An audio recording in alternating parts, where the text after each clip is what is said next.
सुन्दरि माधवि चन्द्रसहोदरि हेममये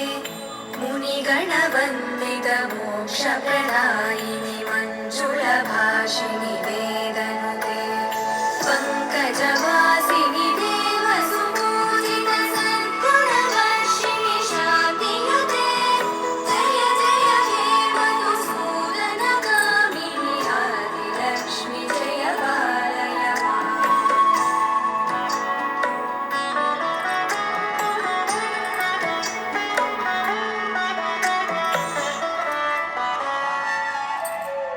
अयि कलिकल्मषनाशिनि